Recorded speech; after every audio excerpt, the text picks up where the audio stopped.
nilip anong solo swang pong pen MBBS mata doktor degree nang li unsing ko ha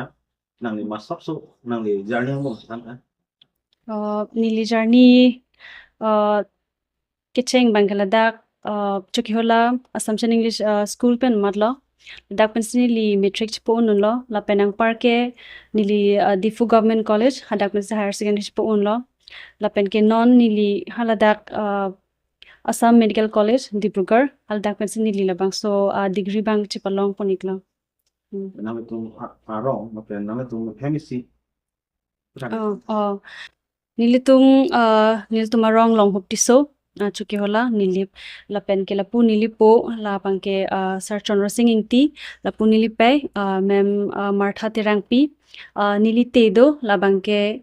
parading tipi nilibong labang ke Thengor Singh ingti niliphi do kari tok bipi nilitung ladak bang trokvet labang so hemnong ke lapenang parke nilipunu nilipisar tumdo ano nang li lang so doktor Alan Charlie ko nang li kung ano kito kisung no masak ko nang li ano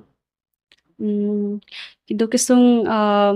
kaporhi bang syllabus do umat labang kisung bang do lapen ke Charlie ase ke nilitung ke service bang ke avik dat nilipon nilipestami lasi financially ta subsuk sik sak do kok la hai lapen ang par ke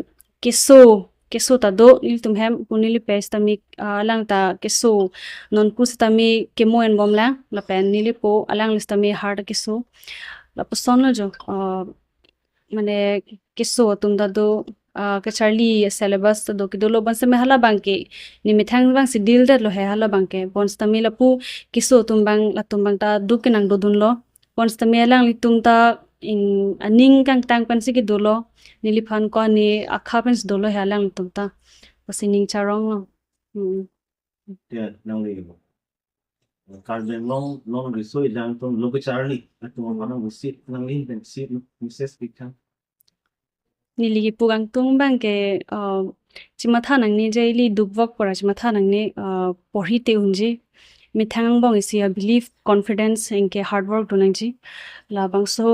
hormone higher secondary ba higher studies on anstami langon bom nang ji lang litum ke Charlie asek financial crisis dukok ta hai lasi halai hot bang fa fulfill do nang po bon stami kaprek ki jui la hai bang mutia sabso jui nang ji stami isi limit pen labang muti chilangan bom nang ji lan lo ni puji bang ke